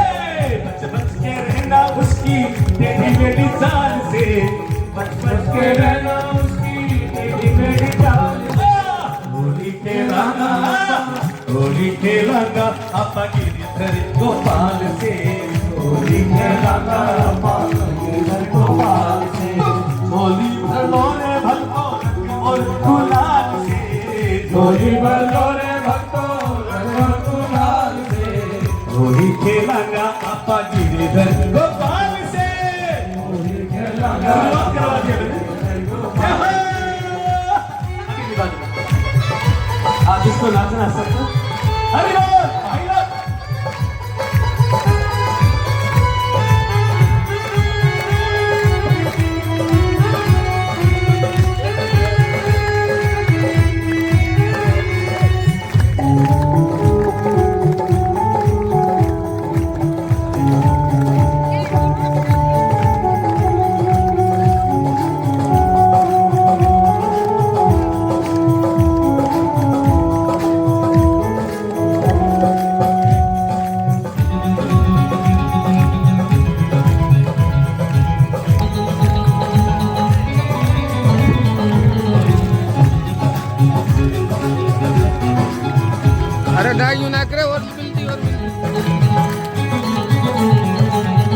जाएंगे वो अपने संग में ग्वाल बाल की टोली, ग्वाल बाल की टोली। जाए वो अपने संग में ग्वाल बाल की टोली, ग्वाल बाल की टोली। रंग रंगीन बनेंगे और माथे पर रोली, और माथे पर रोली। वे भी रंग रंगीन बनेंगे और माथे पर रोली, और माथे पर रोली। गाएंगे भजन सुहाने हमारी सुरताल से, गाएंगे भजन सुहाने हमारी सुरताल से। होली के लंगा, होली के लंगा पानी गिरधर गोपाल से, होली के लंगा पानी गिरधर गोपाल से। होली भर लो रे भक्तों रंग और गुलाल के, होली भर लो रे भक्तों रंग और गुलाल के। होली के लंगा, होली के लंगा पानी गिरधर गोपाल के, होली के लंगा पानी गिरधर गोपाल के। सभी ताली बजा करके सर उठे। जाओ।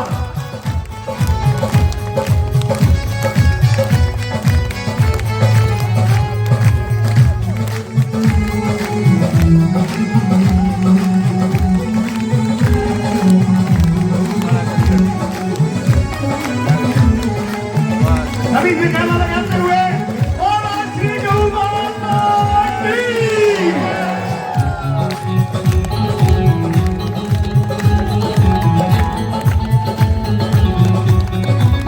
जय हो।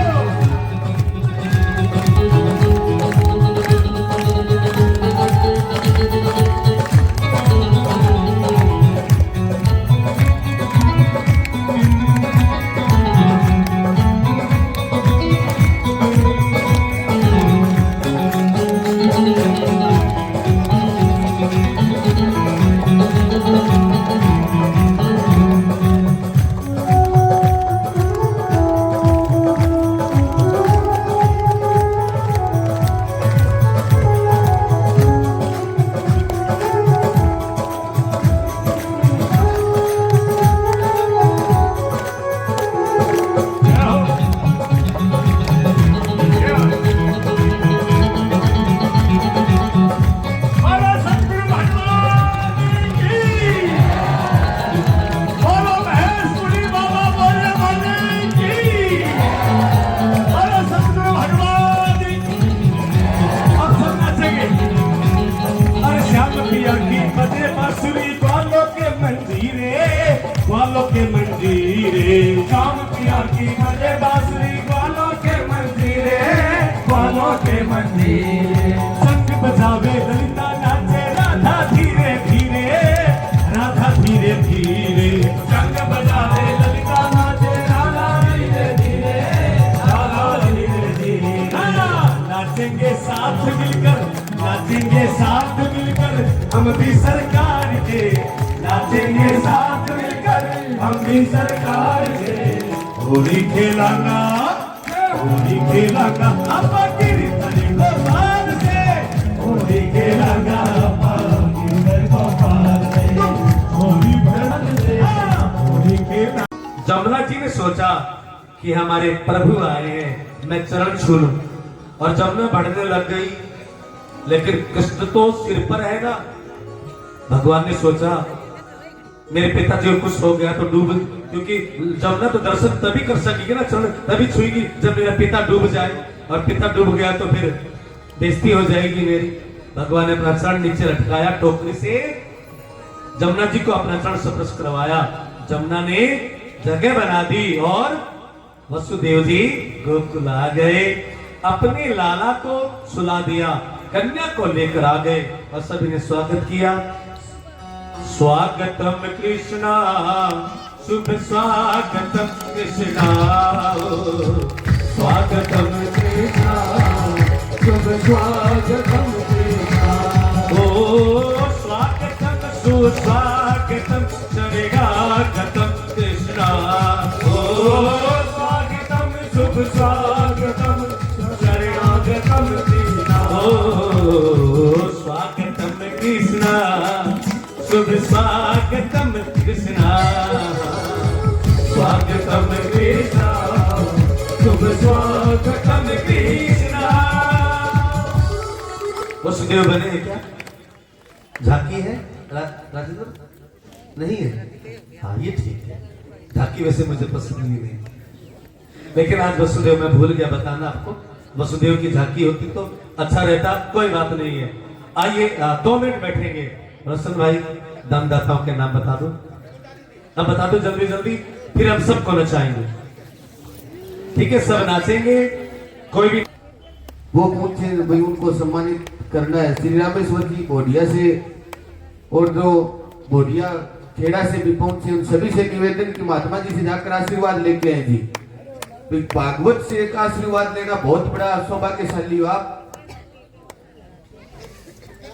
बट्टू और फतेहाबाद बाणा से जो भी पहुंचे इनसे निवेदन, श्री भूप सिंह परिणामी फतेहाबाद पूछे जी, ये करनी पेंटर फतेहाबाद, ये भी पूछे व्यास गद्दी से सम्मान प्राप्त करना छोटी बात नहीं होती। यहाँ पर ये स्वामी जी नहीं बैठे भी, तब व्यास गद्दी कोई स्थान होता है, व्यास गद्दी लग जाती है तो वहां पर प्रभु आते हैं। 3 घंटा एक साथ कोई नहीं बैठ सकता। ये साक्षात विज्ञान ने सिद्ध किया भाई, कोई महात्मा 3 घंटा एक मुद्रा में नहीं बैठ सकता। व्यास गद्दी, इसीलिए व्यास गद्दी बहुत महान गद्दी है अपनी सनातन धर्म की। तो यहाँ से जाके आप आशीर्वाद प्राप्त करें। गौशाला बाणा और जो भी बार से सभी से निवेदन कि आप भी जाएं जी, मान सम्मान महात्मा जी के आशीर्वाद प्राप्त करते हैं परमात्मा। वाह, भाड़ा वाला का स्वागत है बहुत बहुत। मांगेराम जी बट्टू, राजू जी ढाका भोटिया खेड़ा, ये भी पहुंचे जी, सम्मान आशीर्वाद लेके आए सर, आशीर्वाद लेके आ जाओ आप। और भी जो बाहर से पूछे, किसी का नाम नहीं ले सका हूँ तो क्षमा चाहता हूँ, वही वो भी पहुंचे। और एक जोरदार और तालियां बजाते। तो माता बहन लगातार सेवा देती है, सुबह अपने इकट्ठा करके उन्होंने प्रसाद की व्यवस्था की, उनके लिए बार बार धन्यवाद।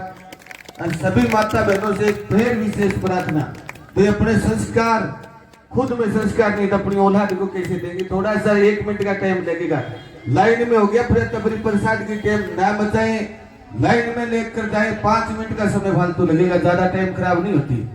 तो वहां थोड़ी व्यवस्था ठीक बनाए, 1 मिनट की जगह 2 लग जाएगी तो लाइन में सूत्री डाल देगी जावा तो अपना बच्चा देगी दबान में भी संस्कार है। लगातार महात्मा जी संस्कार की बात करें तो अपन संस्कार दिखाना पड़ी पहले। नहीं अलाल की जय। और जैसे प्रातःकाल 9वीं के दिन ब्रजवासियों को पता चला कि हमारे नंद बाबा के पर यशोदा के यहाँ पर लालो भयो है, पूरे ब्रज में हल्ला मच गया, लालो भयो है। और सब बधाई गीत गाते हुए, नाचते हुए, गुलाल अबीर उड़ाते हुए और ढोलक मंजीरा बजाते हुए, क्या बूढ़े क्या जवान, क्या स्त्री क्या पुरुष क्या बच्चे, सब नाच रहे और कह रहे हैं आइए अब नाचने का समय हो गया है। ठीक है, बहुत बढ़िया से नाचेंगे और उसके बाद प्रसाद लेकर आरती होने के बाद जाएंगे। नंदे बाबा के भयो लाल बधाई सारे भक्ता ने, नंदे बाबा के भयो लाल, नंदे बाबा के भयो लाल बधाई सारे भक्ता ने, नंदे बाबा के भयो लाल बधाई सारे भक्ता ने, बधाई सारे भक्ता ने, बधाई सारे भक्ता ने, बधाई सारे भक्ता ने, बधाई सारे भक्ता ने। आजू बाजू रे देखो था बधाई सारे भक्ता ने, आजू बाजू रे देखो बधाई सारे भक्ता ने, नंदे बाबा के भयो लाल बधाई सारे भक्ता ने, नंदे बाबा के भयो लाल बधाई सारे भक्ता ने। ताली की सेवा करते हुए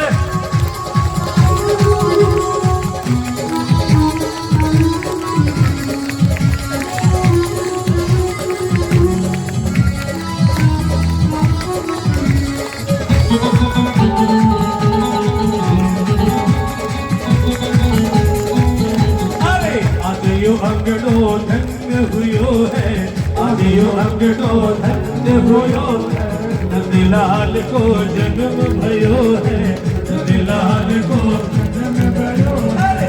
नचो नचो रे दोनों ताल बधाई सारे भक्ता ने, नचो नचो रे दोनों ताल बधाई सारे भक्ता ने। वो बधाई ठीक ठाक रहे, भाई लोग नीचे डांस करेंगे ठीक रहेगा क्योंकि मुझे माइक की आवाजें सुन रही है। आप वहां जाके रास्ता में जगह बनाओ भाइयों के लिए, बहुत अच्छा डांस करते हैं। जाके डांस करो, लंबे हो सबसे अलग से दिखते हो। नंदे बाबा के भाइयों लाल बधाई सारे भक्के लाल, बाबा के भाइयों लाल हाथ बजा के ओ बधाई सारे भक्के लाल, बधाई सारे भक्के लाल, बधाई सारे भक्के लाल, बधाई सारे भक्के लाल। हाथ पकड़ के सबको दिखाओ ना। नंदे बाबा के भाइयों लाल बधाई सारे भक्के लाल, नंदे बाबा के भाइयों लाल। ऐसे नहीं श्याम के लाल अज मैनू नच लैने दे, श्याम के लाल अज मैनू नच लैने दे, नच लैने दे मैनू नच लैने दे, नच लैने दे मैनू नच लैने दे,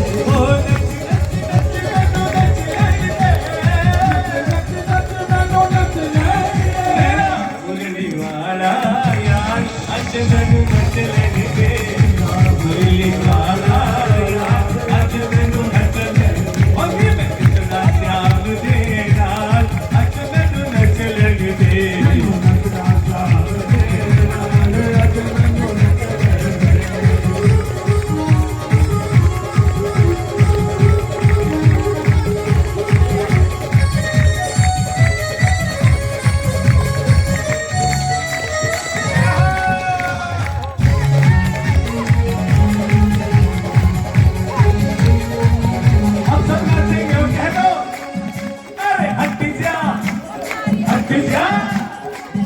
जाता हूँ पासन, मैंने श्याम के दर्शन कर लेंगे, अरे हट जाता हूँ पासन, मैंने श्याम के दर्शन कर लेंगे, अरे हट जाता हूँ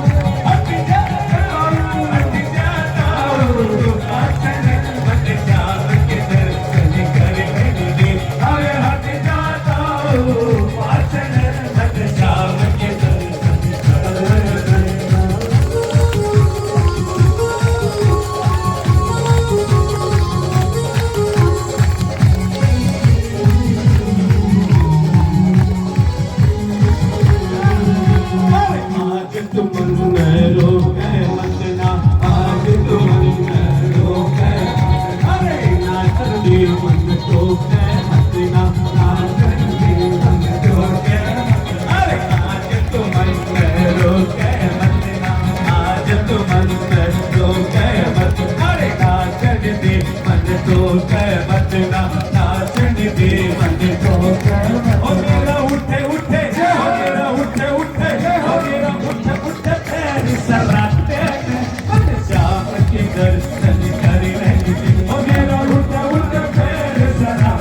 उठाइए और कहना काला काला कवे गुजरी, काला काला कवे गुजरी, काला काला काला कवे गुजरी, काला काला काला काला कवे गुजरी, अधिकारे का जिक्र करे, काले रंग पे मोरनी रुदन करे, काले रंग पे मोरनी रुदन करे,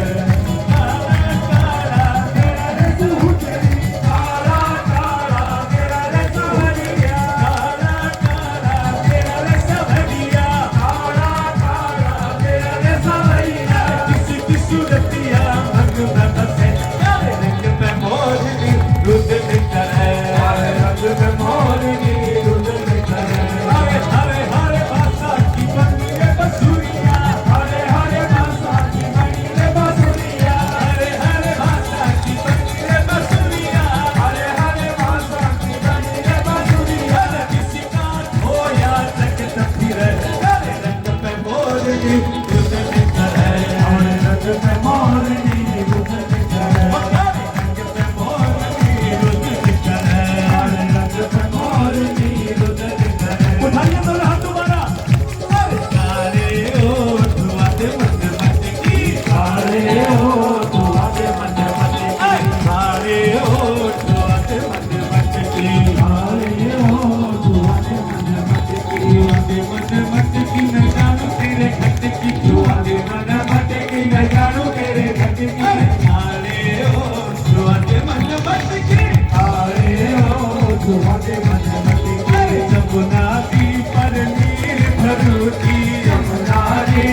नीर भरोसी। आप हाथी भरे सबके हाथ नीचे हो गए 1 2 3 4 यमुना जी पर नीर भरोसी, यमुना जी पर नीर भरोसी। लागियो कमर में छत की लागियो कमर में छत की, काले ओठ धुआ के मनपति। अरे काला काला कमर गुजरी काला काला चले गुजरी, काले काली कर कर काले रंग पे मोर की रुदन करे, काले रंग पे मोर की रुदन करे, पे मोरनी रुदन करे काले रंग पे मोर की तेरे प्यार है पटकन मन दिली पे सोगात नहीं तेरे प्यार में बन कर मन दिल्ली कोई सौगात नहीं। तेरी रे नचाई तेरी रे नचाई तेरी रे नचाई इस दुनिया की और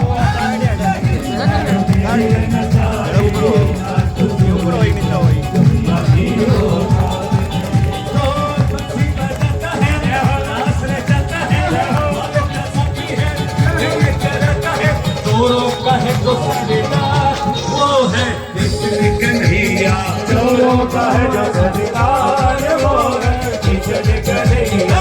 चोरों का है तो सरदार वो है कृष्ण कन्हैया चोरों का है जो सरदार, वो है किशन कन्हैया। मंगल में आता है वो भी सताता है थोड़े वो भी चुराता है भी करे जिसे प्यार वो है कृष्ण कन्हैया फिर भी करे उसे प्यार, वो है किशन कन्हैया। चोरों का है जो सरदार वो है कृष्ण कन्हैया चोरों का है जो सरदार, वो है किशन कन्हैया।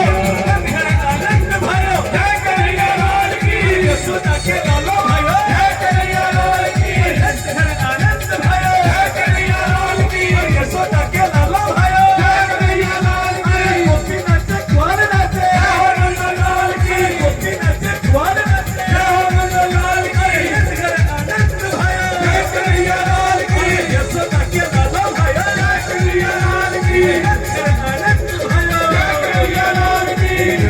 आनंद भयो जय कन्हैया लाल की यशोदा के नंद भयो जय कन्हैया लाल की। छोटी गैया छोटे छोटे ग्वाल छोटी छोटी गैया छोटे छोटे ग्वाल छोटो सो मेरो मदन गोपाल हरी छोटो सो मेरो मदन गोपाल। अरे आगे आगे गैया पीछे पीछे ग्वाल आगे आगे गैया पीछे पीछे ग्वाल, आगे आगे गैया पीछे पीछे ग्वाल आगे आगे गैया पीछे पीछे ग्वाल। बीच में चले भरो मदन गोपाल हरी बीच में चले भरो मदन गोपाल। छोटी गैया छोटे छोटे ग्वाल छोटी छोटी गैया छोटे छोटे ग्वाल, छोटो सो मेरो मदन गोपाल हरी छोटो सो मेरो मदन गोपाल। हरी छोटो सो मेरो मदन गोपाल हरी छोटो सो मेरो मदन गोपाल। जय जय श्री राधे जय जय श्री राधे जय जय श्री राधे राधा और कृष्ण चंद्र की जय हो। सभी एक हाथ उठा के बोले बधाई हो बधाई हो। पूरे खांडगांव वासियों को बहुत बहुत बधाई बहुत बहुत शुभकामनाएं। एक बार बोलेंगे प्रणाम जी आरती आरती जलाएं और प्रसाद क्योंकि माताएं पीछे पीछे से प्रसाद लेके शांति हो जाएगी। तो निवेदन प्रार्थना कि कल ठीक टाइम से 11:15 बजे स्टार्ट हो जाए, इकट्ठा जल्दी आना और टाइम से आपको फारिग कर दिया जाएगा। तो निवेदन प्रार्थना ज्यादा से ज्यादा बहन भाई ज्यादा संख्या में पहुंचे, टाइम से पहुंचे। बोलिए गौ माता की जय हो। और एक और निवेदन, प्रसाद अगर कोई बहन भाई बांटना चाहता हो, जैसे कल प्रधान जी ने बंटवा दी, आज माताएं बहनें जो अगुवाई करती है सुबह की सेवा उनकी तरफ से होगी। अगर कोई और भी भाई बंधु बंटवारा चाहता है प्रसाद यहाँ आरती के बाद, तो वो भी अपना नाम लिखा दे। कल के बाद में उसका नंबर आ जाएगा, कल ही आ जाएगा, क्योंकि कल किसी का अभी तक नंबर नहीं है। कोई बहन भाई अपनी तरफ से, अपने घर परिवार की तरफ से प्रसाद बंटवारा चाहता है तो लमसम 7,500 रुपए लगेंगे, लड्डुए की प्रसाद हो जाएगी। तो निवेदन प्रार्थना, और को जो संगीत मंडल है महात्मा जी गौशाला में रहते हैं, अगर कोई अपने घर में रसोई करवाना चाहता है तो उनके लिए भी विशेष छूट है, भाई वो रसोई दे सकते हैं। तो निवेदन प्रार्थना, जय गौ माता, जय श्री राम। आइए भाव प्रेम से मिलकर के आरती बोलेंगे। आरती गाँव श्री बांके बिहारी तेरी आरती, आरती गाऊं प्यारे तुझी कोरी जाऊं, आरती गाऊं प्यारे तुम कोरी जाऊं, हे गिरधर तेरी आरती गाऊं, हे गिरधर तेरी आरती गाऊं, श्याम सुंदर तेरी आरती गाऊं, श्याम सुंदर तेरी आरती गाऊं, मोर मुकुट प्रभु शीश सोहे, मोर मुकुट प्रभु शीश सोहे, प्यारी वंशी मेरो मन मोहे, प्यारी वंशी मेरो मन मोहे,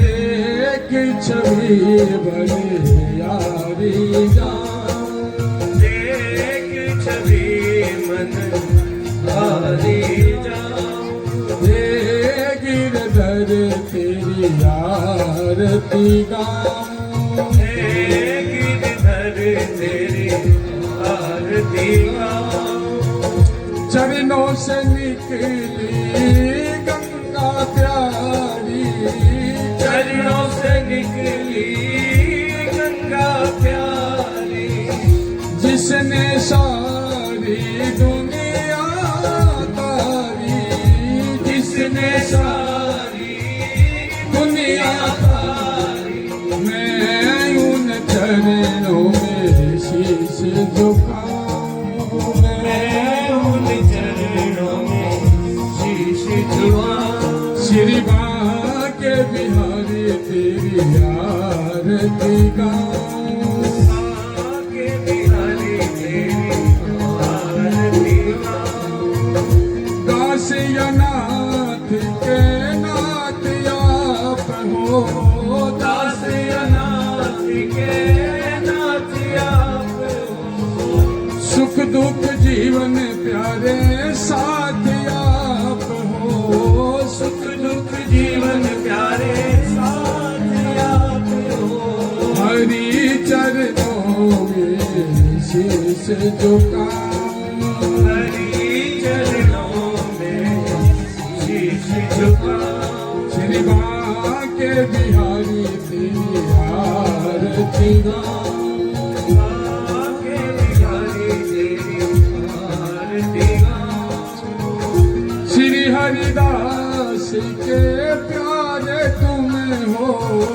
श्री हरिदास के प्यारे तुम हो, मेरे मोहन जीवन धन हो, मेरे मोहन जीवन धन हो, मैं देख छवि बड़ी यारी जाऊं, देख छवि बड़ी यारी जाऊं, श्री श्याम सुंदर तेरी आरती गाऊं, श्याम सुंदर तेरी आरती गाऊं, आरती गाऊं प्यारे तुझको रिझाऊं, आरती गाऊं प्यारे तुझको रिझाऊं, हे गिरधर तेरी आरती गाऊं, हे गिरधर तेरी आरती गाऊं,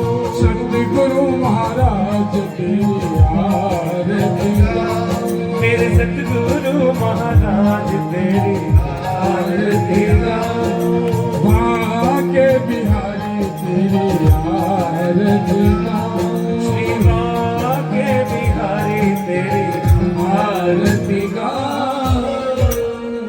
बोले कृष्ण कन्हैया लाल की जय हो।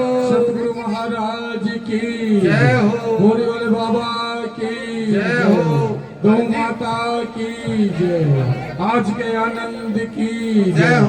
सतगुरु महाराज की जय हो। सभी को प्रणाम। प्रणाम जी। ओम देवो शांतिरंतकं शांतिः पृथ्वी शांतिरापः शांतिरोपदय शांतिः पृथ्वी शांति वनस्पतय शांतिः ब्रह्म शांतिः सर्वं शांतिरेव शांतिः श्यामा शांतिरेधि यतो यतः समेहसे ततो नो अभयं गुरु सन्नः कुरु प्रजा भयो भयन्नः पशुभं हरि ओम शांति शांति शांति सुशांति भवतु। ओम नाना सुगंधि पुष्पाणि